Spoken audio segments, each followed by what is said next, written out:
Alors, donc, bienvenue à tous les deux. Jean-Yves Berthaud, vous avez été ambassadeur de France en Afghanistan à la fin des années 90 jusqu'en 2001.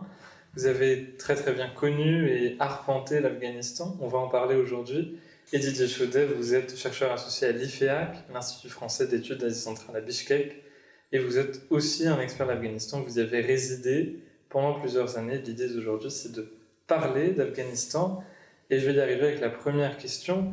Monsieur Berthaud, vous avez été le seul interlocuteur occidental des talibans de 1997 à 2001. Monsieur Chaudet, vous travaillez sur la question afghane pour différentes institutions françaises et étrangères depuis 2008. Alors à tous les deux, comment évaluez-vous leur retour au pouvoir en 2021 et quelles sont les différences principales par rapport à leur régime précédent ? Alors, la différence principale, bien entendu, c'est le fait que par rapport à la situation précédente, le pays n'est plus en guerre, puisque les talibans ont remporté la partie contre les armées étrangères et en conséquence, le pays, pour la première fois depuis presque 50 ans, le pays est en paix. Donc c'est la différence majeure, c'est-à-dire qu'aujourd'hui, la population afghane qui souffrait de malnutrition et de toutes sortes de sévices, la situation des droits de l'homme très peu favorable à l'époque du pouvoir précédent, continue à affronter la même problématique, mais en même temps, la sécurité qui est devenue réelle en Afghanistan permet l'émergence d'une économie, même si c'est dans des conditions rendues très difficiles par les sanctions, etc. Monsieur Chaudet. Je vais commencer par être totalement d'accord. Donc, bien entendu, en paix, mais aussi une situation extrêmement fragile, avec un manque de reconnaissance, on dit international, mais c'est d'abord occidental, avec des Chinois, des Russes, même des Pakistanais, qui attendent de voir comment les choses vont évoluer. Mais la situation est extrêmement fragile à l'intérieur, avec toujours ces problèmes de malnutrition, toujours ces tensions possibles aussi entre groupes ethniques. Les talibans ont réussi à gagner leur guerre en partie parce qu'ils avaient réussi à recruter des Tadjiks, des Ouzbeks, à se faire entendre par la population, par les plus pauvres. Mais aujourd'hui, on retrouve ces tensions entre groupes ethniques qui pourraient menacer la stabilité par la suite. En général, une situation extrêmement fragile qui devrait nous inquiéter pour la population afghane. Merci à tous les deux. Alors Jean-Yves Berthaud, il y a maintenant 1 an et demi, vous aviez publié dans l'Opinion un article sur l'intérêt de rouvrir notre relation diplomatique et surtout un poste diplomatique à Kaboul, en Afghanistan. Donc vous plaidez pour cette réouverture. Selon vous, quels avantages diplomatiques cette stratégie pourrait-elle offrir à la France et à l'ensemble de la communauté internationale ? Les contacts diplomatiques avec l'Afghanistan, entre l'Afghanistan et le monde occidental, se font actuellement, et depuis des années déjà, à Doha. C'était les Américains qui avaient commencé un dialogue avec les talibans, alors dans l'opposition, à partir de Doha, et ça s'est poursuivi depuis qu'ils ont repris le pouvoir. Et ces contacts, évidemment, offrent l'opportunité aux délégations étrangères qui s'y trouvent d'un connaissance à minima des desiderata des talibans, mais en fait on leur envoie à peu près toujours les mêmes personnes, et il y a une sorte de schizophrénie entre ce qui se passe réellement sur le terrain à Kaboul et ce qu'on constate dans les discussions qui sont très ouvertes, qui laissent essaient en tout cas envisager au départ de ces discussions des améliorations considérables en matière en particulier de droits de l'homme, si bien qu'en réalité il y a ces discussions ne permettent pas réellement de savoir ce qui se passe sur le terrain. Donc c'est l'intérêt de la communauté internationale que, à mon sens, que de revenir à Kaboul, non pas pour y reconnaître le régime, on peut très bien revenir à Kaboul et réouvrir les ambassades sans pour autant faire un geste de reconnaissance officielle. Et cela permettrait d'une part de sentir le pouls du pays, de mieux comprendre les divisions internes, de telle sorte qu'on puisse éventuellement s'efforcer de placer un coin entre les plus radicaux et les plus modérés en faisant miroiter les avantages qu'il y aurait pour ce régime à se doter d'orientations nouvelles et plus compatibles avec notre vision du monde, et aussi naturellement de préparer l'avenir sur le plan économique, parce que l'Afghanistan, qui a été en guerre pendant près de 50 ans, est resté un territoire largement inexploré, qui offre des perspectives de développement économique très importantes. C'est un des derniers territoires, un des derniers Eldorado qui reste à mettre en valeur. Et pourquoi laisser le terrain à la Chine et à la Russie, qui, elles, sont très actives dans ce domaine? Parfait, merci beaucoup. Monsieur Chaudet, de votre côté, dans votre analyse de la situation afghane, vous mettez régulièrement le danger de l'État islamique au Khorasan en avant, à juste titre. Est-ce que vous pourriez nous expliquer comment Daesh a pu s'implanter sur place, jusqu'à quel point le groupe est un danger, y compris pour la France, évidemment? Pour comprendre le danger de l'EIK, je vais demander à ceux qui nous écoutent de faire un exercice assez intéressant, de se détacher de ce qui est raconté dans les chaînes d'information en continu en France, et surtout de ne pas croire à la notion de djihadisme d'atmosphère, qui pour moi est une notion assez paresseuse de comprendre les relations internationales.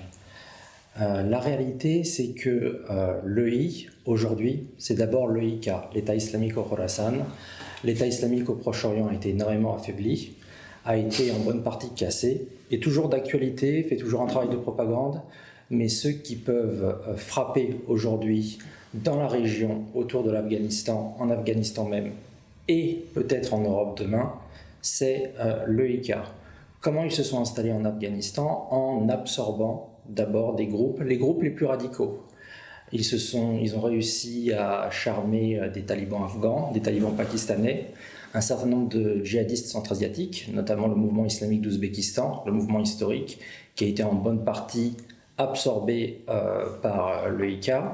Et l'EIK a compris que pour exister, il devait toujours dépasser les talibans sur leur droite, si je puis dire.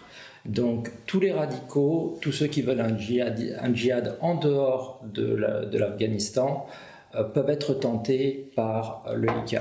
L'EIK critique fondamentalement le Pakistan comme un pays à détruire. L'Asie centrale est une cible très intéressante pour eux parce que ce sont des pays relativement faibles et pour une bonne partie d'entre eux autocratiques qui ont du mal à se connecter avec leur propre population.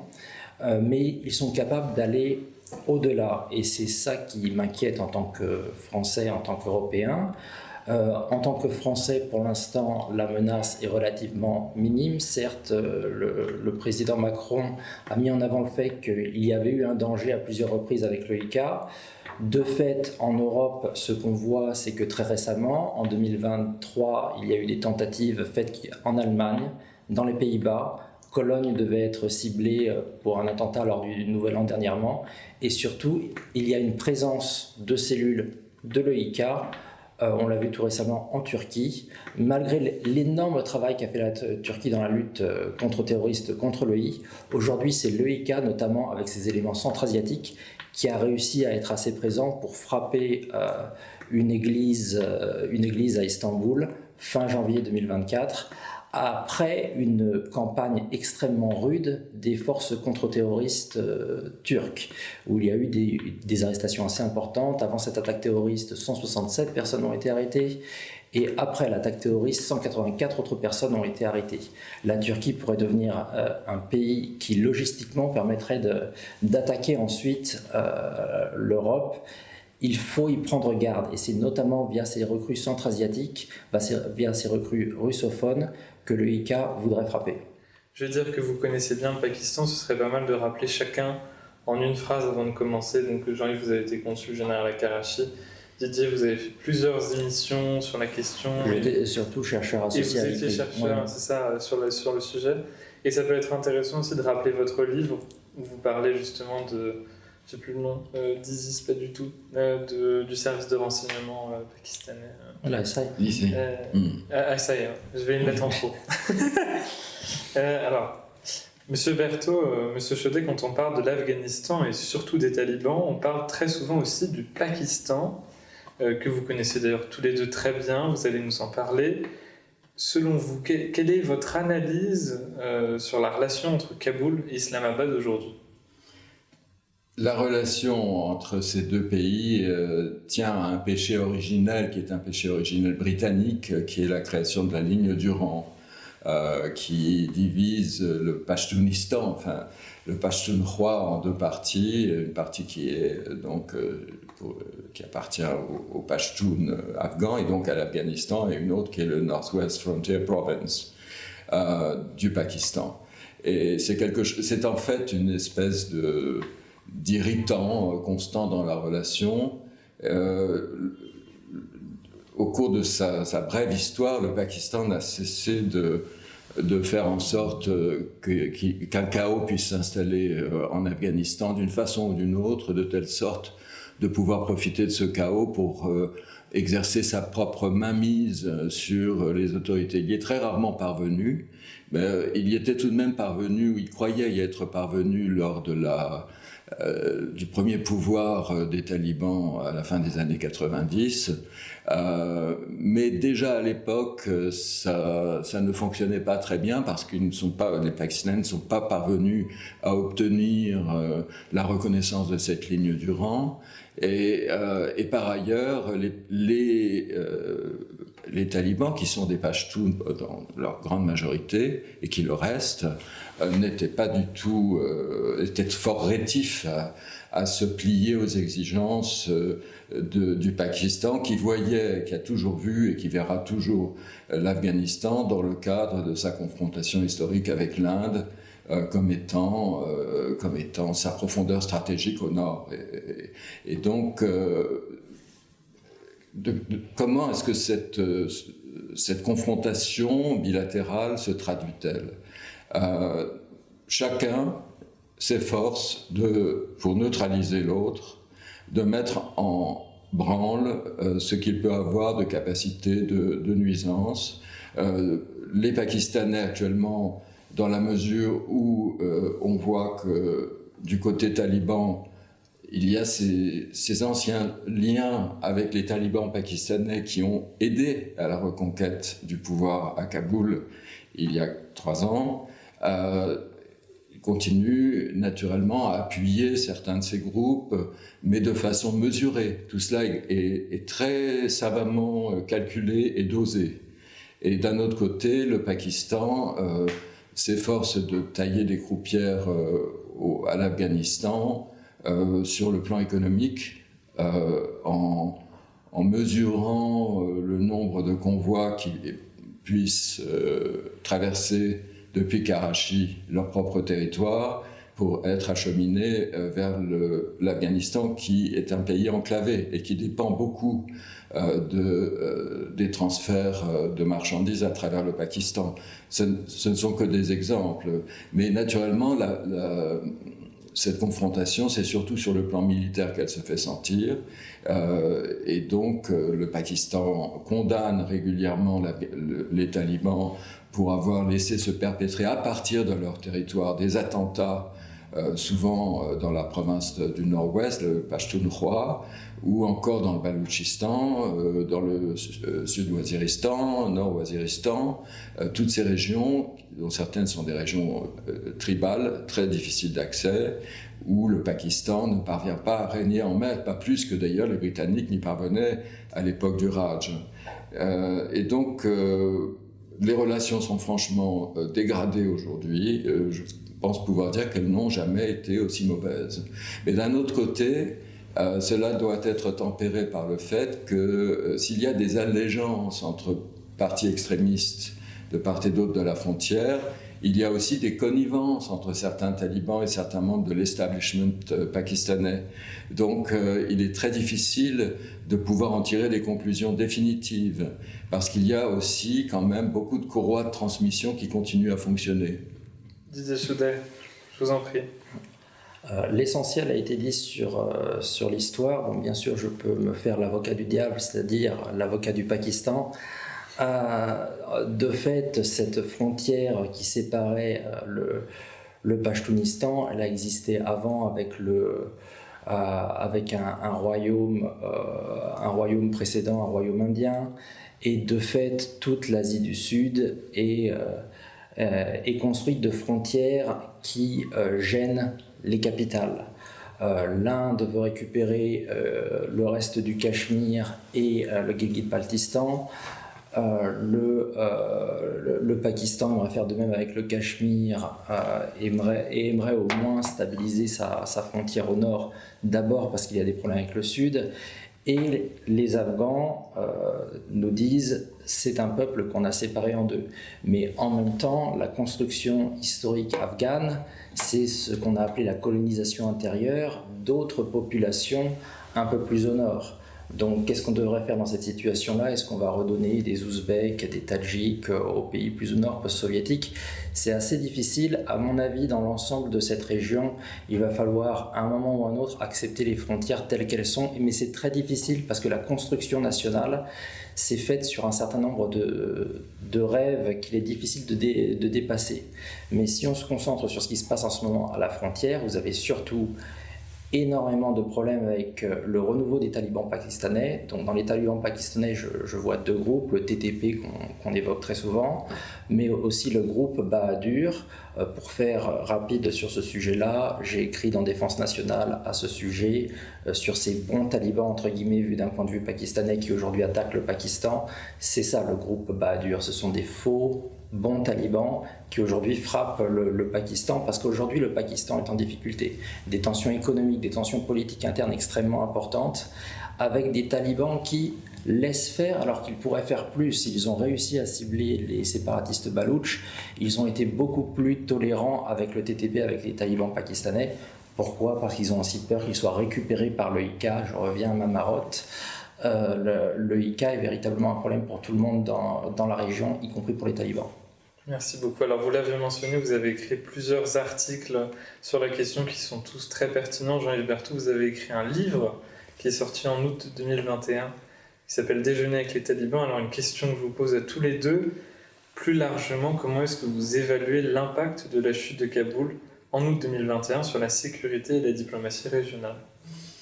Ça a d'abord eu un impact majeur en ce qui concerne les relations internationales mondiales, puisque ça a été tout de même un échec, ça a consacré l'échec de la politique américaine et de la présence américaine dans la région. Ce retrait aurait pu s'effectuer autrement, dans de meilleures conditions, ça a été vraiment une erreur. Mais maintenant, est-ce que le Pakistan, l'Afghanistan tel qu'il est aujourd'hui, sous les talibans, est-ce qu'il offre de meilleures conditions de sécurité régionale que la situation qui prévalait à l'époque de la présence occidentale? Je pense qu'on peut dire que ça offre en effet une situation plus stable. D'abord parce qu'il n'y a pas cette guerre internationale, parce que l'Afghanistan étant stable et étant par ailleurs, le régime taliban étant largement populaire en Afghanistan, chose que les Occidentaux ont un peu de mal à comprendre, mais c'est quand même la réalité, c'est-à-dire qu'il a vraiment les suffrages d'une grande partie de la population. Donc tout cela crée les conditions théoriques, en tout cas, d'une meilleure intégration régionale. Parce que l'un des défis de demain, ce sera la connectivité entre l'Asie centrale et l'Asie du Sud, et le Pakistan et l'Inde. Il y a des projets dont certains commencent à être assez avancés sur le papier, un projet de connectivité électrique, un autre projet d'exportation d'hydrocarbures à travers le territoire afghan. C'est d'ailleurs un serpent de mer, ça existait déjà il y a 25 ans, mais on voit une certaine résurgence de tout cela. Bon, tout cela naturellement est compromis par ce qui vient d'être dit précédemment, c'est-à-dire les menées de Daesh Khorasan, mais néanmoins, théoriquement, les conditions sont là pour une meilleure intégration régionale. Didier Chaudet. Je vais revenir à l'idée que j'avais évoquée tout à l'heure. Tout ce qui a été dit était vrai, mais je mets en avant juste la question de la fragilité du pays et ce qui pourrait se passer si des tensions en interne, des difficultés économiques, un désintérêt ou une approche idéologique de l'Afghanistan pourrait amener à un écroulement de ce régime. Je comprends et je suis tout à fait d'accord avec l'idée qui dit que la situation des femmes notamment est désastreuse. C'est vrai, mais il y a pire que d'être opprimé. C'est de mourir de faim, c'est de voir sa famille mourir de faim. Et de fait, il faudra un jour qu'on se pose cette question-là. Qu'est-ce qu'on veut pour ce pays? On peut en effet le changer avec le temps en parlant modéré. Je pense que monsieur l'ambassadeur ici a mis le doigt sur le point le plus important. Et au niveau régional, on l'a compris. À Tachkent, on n'aime pas forcément beaucoup plus les talibans qu'on les aimait par le passé.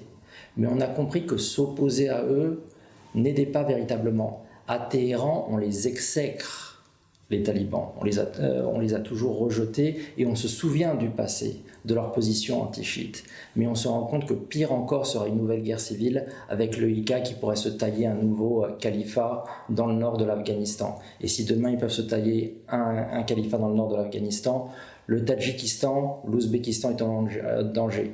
Le Tadjikistan a une approche plus rude du régime, mais c'est lié à des raisons nationalistes, politiques internes. Je ne suis pas certain que ça ira toujours dans cette direction-là, surtout sans une protection très forte de la Russie qui a d'autres chats à fouetter en ce moment.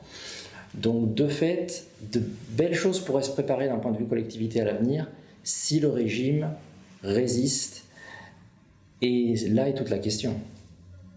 Il y a un autre élément d'ailleurs, c'est celui qui concerne les transferts de population. Parce que s'il n'y a pas de résurgence de guerre civile en Afghanistan, les populations vont rester fixées, largement fixées en Afghanistan. Et d'ailleurs, elles ont commencé à refluer, mais enfin c'était aussi manu militari, le Pakistan a imposé le retour de centaines de milliers d'Afghans réfugiés, estimant que voilà, la situation désormais le permettait et que de toute façon la situation économique pakistanaise ne permettait pas de faire autrement. Et c'est pareil pour l'Iran, parce qu'il y avait beaucoup de réfugiés à l'époque précédente qui se rendaient en Iran pour échapper à un sort cruel. Merci. Alors, Monsieur Berthaud, Monsieur Chaudel, nous arrivons à la fin de cet entretien. En un mot, quel conseil donneriez-vous au président Macron sur la politique à mener face à la question afghane? Monsieur Chaudel, peut-être en premier. Par pitié, Monsieur Macron, n'écoutez pas nos géopolitologues de salon qui ne sont jamais allés en Afghanistan. Intégrez dans la politique asiatique de la France la lutte contre l'OIK, une lutte sérieuse, une lutte réaliste qui protégera nos intérêts et qui protégera accessoirement aussi tout de même nos citoyens. Monsieur Berthaud. Je crois que le président de la République est suffisamment lui-même pénétré, et il l'a prouvé, de l'idée que le dialogue est indispensable, y compris avec les régimes les moins sympathiques qui soient sur la planète. Et donc on ne peut que s'étonner du fait qu'on n'ait pas encore décidé de renvoyer des diplomates français à Kaboul. Nous avons toujours eu une présence à Kaboul, et même à l'époque du premier pouvoir taliban, j'étais le chargé d'affaires à ce moment-là, et donc j'y étais. Et pourquoi aujourd'hui, alors même que la guerre a cessé? Alors certes, il y a des préoccupations de sécurité, mais elles n'étaient pas moindres à l'époque qu'elles ne le sont aujourd'hui. Et voilà, et j'en suis revenu vivant. Donc je pense que c'est notre intérêt national que de dialoguer avec les personnalités les plus aux antipodes de notre propre vision du monde. Et c'est la seule façon de l'influencer. Bon, merci beaucoup à tous les deux. Retrouvez tous nos liens vers le Terraverse en description, réseaux sociaux, podcasts et la revue numérique Terrabellum, une revue de géopolitique avec une belle diversité d'articles qui réunit une multitude de contributeurs, des chercheurs, des étudiants en master, différents spécialistes. Nous avons déjà 7 numéros et le dernier porte sur l'Afrique. Le lien est en description encore une fois. Merci encore à tous pour votre fidélité et à la prochaine.